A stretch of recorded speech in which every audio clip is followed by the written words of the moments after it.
My name is Deanna. I am 28 years old. I've had epilepsy for about, we'll say, coming up on 14 years now, and I work in insurance. I am the only person in my family with epilepsy, so that makes me quite special. There's nothing really special to add to it, but I like to educate a lot of people about epilepsy, and I think I'm doing an okay job with it.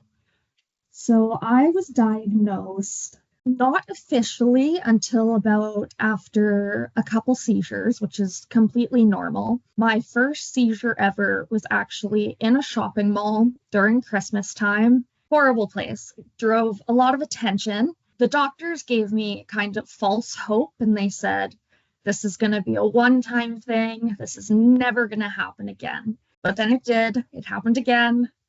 And then it happened again.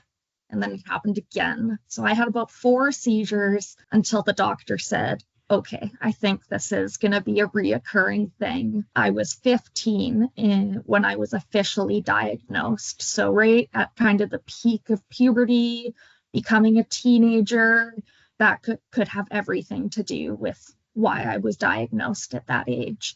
Then I was put on medication. Yeah, I had no recollection of what epilepsy was, what a seizure was.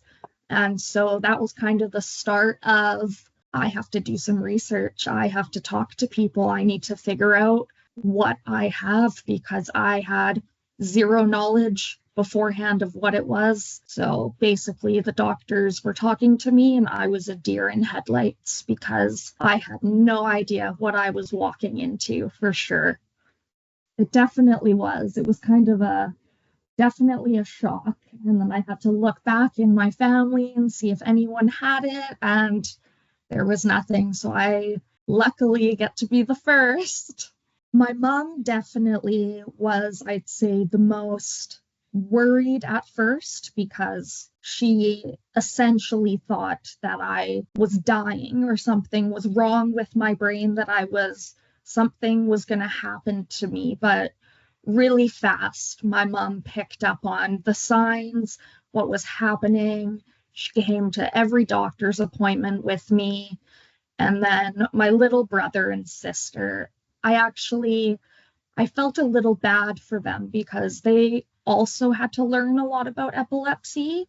However, they're about 10 years younger than me. So they were learning about it when they were like 7 or 8 years old. And they picked up on what to do, how to do this.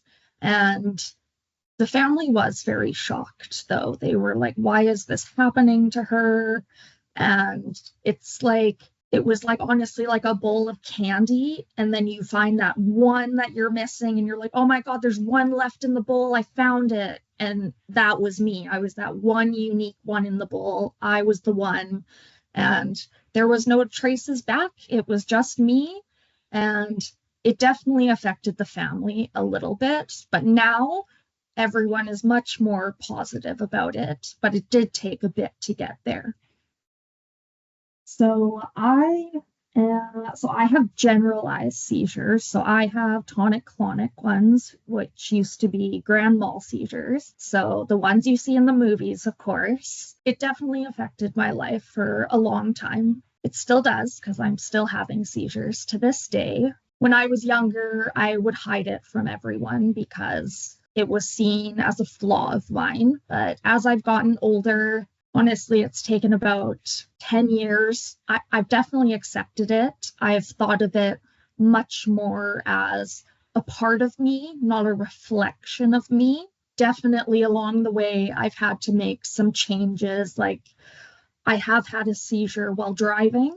It was very minor. I just rolled into the person in front of me. Thank God for that. However, after that happened, I made the decision that in order for myself to be safe and for the safety of others, I decided to stop driving because it wasn't worth the risk. And then for certain things like stress really causes my seizures. I've had to really work with my workplace because I have lost a job because of epilepsy before. They didn't say that, of course, but they made it clear it was a factor. And so the workplace I'm working at now in insurance, I work at home, which is very helpful if I have a seizure. Usually my brother or my sister is home and they know exactly what to do. My workplace, they work with me because they also don't want me to have the seizures. And so when I do have one, I just tell them and they're like, okay, we're going to shift your workload a little bit, it's great to hear that because like a few years ago, I wouldn't even tell the workplace that I had them. So if it did happen, the workplace would of course freak out. And then I would just have to say, well, actually, I do have epilepsy. I just never mentioned it. And things like that. And then, of course, as a teenager, I kind of had to change the lifestyle. Like, I never was the party teenager because alcohol and seizure meds don't go together very well. So I never had that party stage. So a lot of my friends in high school were just kind of like, well, you're lame. I don't want to hang out with you. And I was like, oh, okay. I couldn't do the hard drugs or anything like that, which apparently was also lame. But once again, that was just me looking out for my own safety. And just over the years, I had to kind of educate myself because in school, in a health class, they didn't once mention epilepsy. Like, we would learn about cancer, we would learn about, say, MS, we would learn about STIs, we would learn about multiple different health conditions, but never once would they bring up epilepsy. So I had to go on the internet, I had to ask for the doctors, I had to basically figure out what was happening in my brain because it wasn't taught in school. So I educated myself as best as I could, but there was definitely a couple times where I had a seizure and I cut my eyebrow open. I had to get some stitches. There's been a lot of concussions, a lot of trips to the hospital, which honestly, when I was younger, like before I started having these, I was the kid, I never had to go to the doctor. I was so healthy, so the best, never had to do anything. And then now my file at the doctor's, I think, is a solid one of these, and it never was like that. So, but educating myself was definitely an experience. And then it was just kind of a tumbleweed after that. Like, I had to talk to a neurologist, and I was like, what's a neurologist? Like, who is that? And then they send me for all these scans, and I'm like, what? I never thought I'd have to get an MRI. And then I had to Google, what is an MRI? And it's like, it's a magnet. I'm like, it's a magnet? And then like getting an EEG, I was like, what is that? And seeing them put all these things in my hair, and I'm like, what are they doing? But seeing that all of these things, and the thing about me is all my tests come back normal. So there is zero reason they can find why I have epilepsy as well. So that is, it definitely makes the experience harder, a lot harder to deal with. But I do like to just stay positive. Now that I'm older, I definitely try to stay positive. And I try to joke that I'm the unique one in my family, and that my brain just, it gets overstimulated sometimes. And you know what? That's just what happens. And that's okay. It's okay to be like that. And you know what? Maybe it's just having a party up there. And That's okay. Maybe I'm super, super smart and I just don't know it. So when it comes to my seizures, I've the longest I've gone without one is actually 2 years. But then all of a sudden I had a spike in seizures where I was having about one or two a month. So honestly, my brain just likes to do what it wants. And I think it is sometimes because of the medication. My last seizure was in November of last year. And then before that, it was in the summertime of last year. So I would say on average, I probably have 2 to 3 a year on average, but some years. So my main trigger is stress. So if I am so stressed out over something, over work, over my family, just over my epilepsy, that will trigger a seizure. So I need to watch out for things like that. However, the medication as well, if it's not working together, that also could trigger the seizures. Like right now, I'm currently on 4 anti-seizure medications, and it's so many medications that I despise them, of course, but it is keeping me seizure free for now. So I'm definitely going to keep taking them, but at the same time, if I go a year without the seizures, I'm hoping to talk to the doctor and say, can we try to get off of one of these? Because the medication sometimes it's a crazy amount of medication to put in someone's body. Definitely. So when I was first diagnosed, it was right when I was in high school. I wasn't telling anyone that I had epilepsy, but I had to get a medical ID bracelet. And there was a couple people that noticed my epilepsy bracelet. And I ended up getting bullied a lot in high school for it. Because, like I said, no one was really educated on how serious it was. A couple boys actually made a game of who could induce Deanna's seizures first. And they would chase me around the school with the strobe light effect on their phones. And because they thought it was so funny, but I'm not photosensitive. But of course, they have no idea what that means or how many people it affects. That was high school for me, which was just, it made me not want to tell anyone after high school because it just made high school horrible.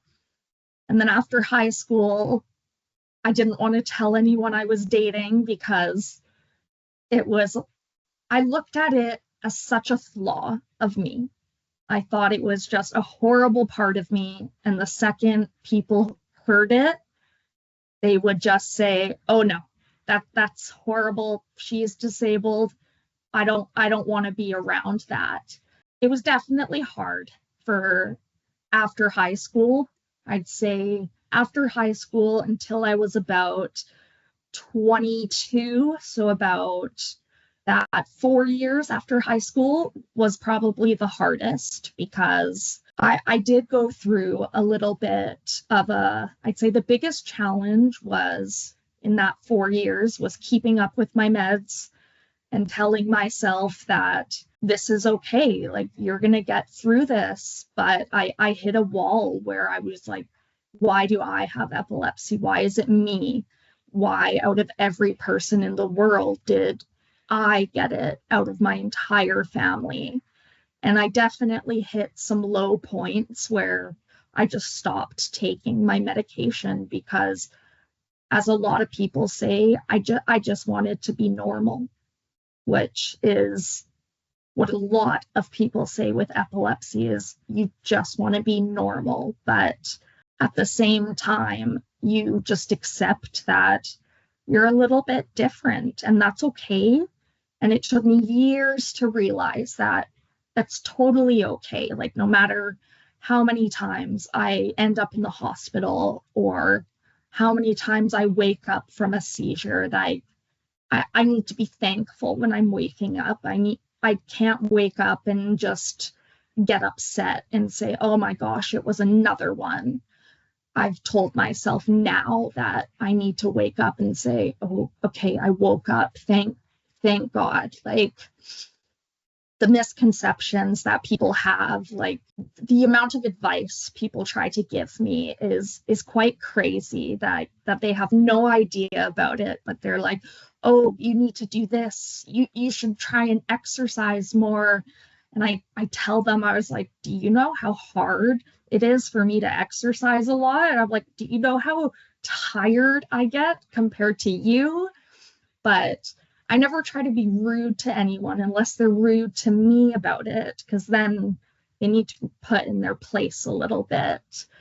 But like, say I'm holding a baby, like I've had someone say, you should not be holding that baby, that's dangerous. And I'm just sitting there and I'm like, there are signs if I'm going to have a seizure. Like, you will know if I'm going to have a seizure. So like, please don't say things like that. Like, that is what destroys like my acceptance of my condition. And to have some workplaces say like, no, we can't have you here because of your seizures, or taking time off due to injury of a seizure, having like bosses get upset with you. It's just, I don't understand how that's okay, because people can take time off for other things. Like, say it was, like I said earlier, say it was cancer related or a bigger known illness, that would be completely fine. But then we say it's a seizure, and the boss probably just thinks, oh, they're fine, they're good, they can come right back to work. And I don't think they understand that it's literally our brain misfiring. The analogy I used to use for my brother, because he was really young when I started having seizures, I used to tell him that when a computer starts to kind of get slow and is not working very right, it's kind of acting funky, what do? We restart it. And that's kind of what happens with our brains. It's basically restarting. However, when you restart something, it's going to come back slowly. It's going to come back a little bit weird at first. However, it's going to come back and it's going to be okay. That analogy was perfect for him, because anytime I had a seizure, he knew that my brain was restarting. I was going to come back just a little weird for a bit, but I was going to come back. And that reassured him so much, stopped him from being scared that I was going to die every time. So as he's gotten older, he's like an expert in first aid now, which I adore. And so is my sister. They are just the greatest when it comes to first aid, taking care of me, calling an ambulance if needed. And I'm very proud of them, because they've taken a lot of challenges on for me. I'm a very strong person now, but those little times where I'm crying after a seizure, because unfortunately what happened, that's when they pick up the challenges and they come and pat me on the back and they tell me sorry. They remind me that it's not my fault at all, that I have zero control over this condition, which you need to be reminded of definitely a few times. I started my first medication at 15. It was okay. I thought, this is just going to be something I'm going to take, but then I continued to have seizures. So I got switched to another medication, which I believe was lamotrigine when I switched, but then I continued to have seizures. So I got switched to a medication called Keppra. Now that one had a big effect on my life. So a big side effect of Keppra, if you have not heard, is aggression and anger. And they weren't lying about that one. I was a very angry person on that medication. However, it was stopping my seizures. I was on it for about 2 years. However, I was snapping at people. I was getting so mad. I was freaking out at my computer. I was like hitting things at my desk to the point where my boss would yell at me to like go take a walk because I was getting just so angry. And I would just be freaking out at every little thing, like to the point where like the Jenga game, it just goes, and then collapses. But that would be every single day. Like, I'm pretty sure I kicked a hole in my door on that medication because I got so aggressive. And I lost so many friends on that medication because I would just yell at them, and I wouldn't appreciate them. I wouldn't give them the respect that they deserved. So I finally had to go to my neurologist and say that this medication is honestly ruining my life. I'm like, it's stopping me from having seizures, which is great, but it's ruining my life. And at this point, I'd almost rather have a seizure because it's making me so mad, but I am so upset inside. Like it got me into such a depression that if I wasn't mad, I wasn't anything. Like I wasn't feeling anything other than mad anymore. So we switched up my medications, got me on some antidepressants. Like it takes about 6 weeks to get on a new medication. And so I was switching from Keppra to a new medication. And that took about 9 months because I had to stay on Keppra while getting on this new medication and upping the dose of the new medication while lowering the dose of Keppra. So I had to be on both at the same time. The new one also had an effect on me. I dropped about, I'd say 50 or 60 pounds on that one because it definitely has a loss of appetite and a loss of loss of weight side effects. When I try to tell people that I'm not hungry, like I don't have an appetite, they're like, what are you talking about? Like I couldn't imagine that feeling. And I just tell them like, I have zero urge to eat. Like my stomach will growl and I'm just like, it doesn't bother me at all. Like I'll just go all day and then be like, oh my gosh, I need to eat. Like, so all my family members come up to me and say, did you eat today? Did you eat? And I'm like, okay, right. Like I need to be reminded. So I definitely have like a lot of small meals during the day now. And now I'm on 4 medications, it's definitely tough. I've been on them for 2 of them for over a year now, and then 1 of them since November, and then 1 is antidepressants. So it's a lot of medication. I'm dealing with it.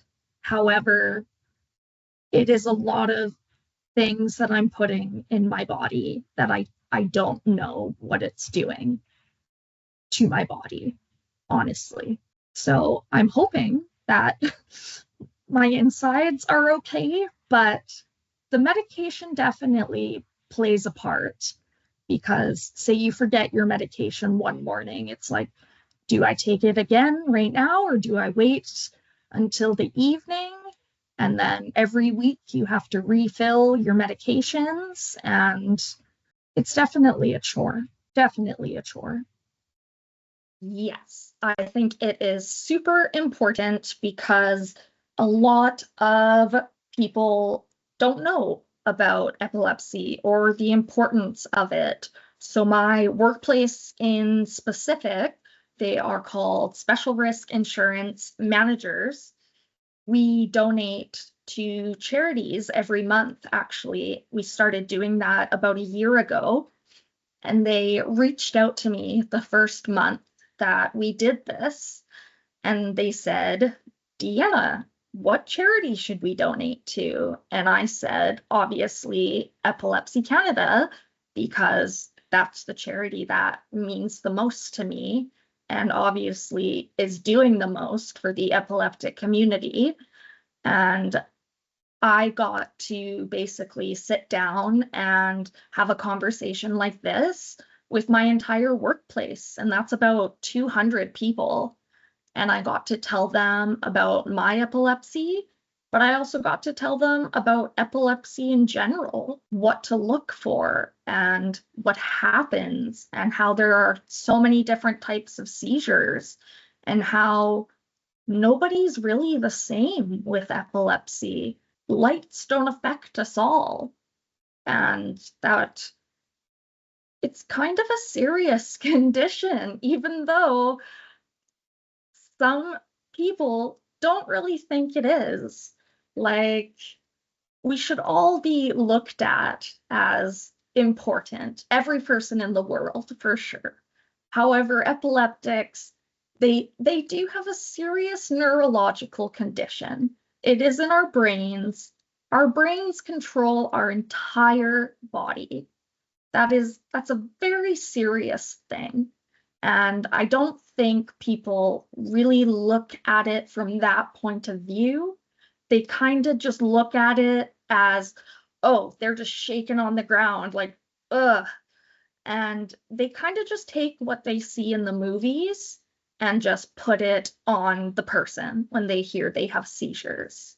So to be able to educate my work like that was awesome, because I had so many employees reach out to me and say thank you, because they had no idea about epilepsy beforehand, no idea what to do.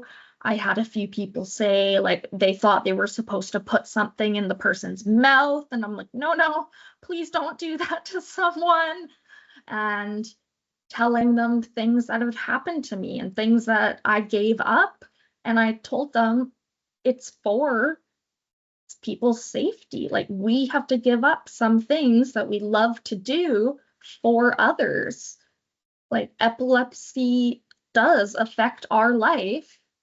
And that's why we're doing research and funding to find ways that we don't have to give up pieces of our lives. So in a sense, we can live a normal life, because seizures really do have an impact on our lives, some more than others. Some definitely do live as close to a normal life that they can. I definitely try to live as close to a normal life as I can, but I do know that I need to take it easy sometimes. I know that I need to lay down sometimes. I drink way too much water during the day, but one of my medication side effects is thirst. And I was like, how can that be a side effect? So the funding and the research is amazing, because it's kind of telling you all of these things. It's like, this is why it's a side effect. This is why it's doing this to you. And it's being a lot more informative of why these things are happening. And I think that we really need that information, or else we're just going to kind of sit here and be like, we don't know why this is happening, because you can't really study a brain when a person passes away, because so does their brain. So it's not something we can just practice on. It's really something that has to be researched. And it's not an easy thing to research. So I commend Epilepsy Canada for those researchers and things like that, because they're doing a great job, definitely.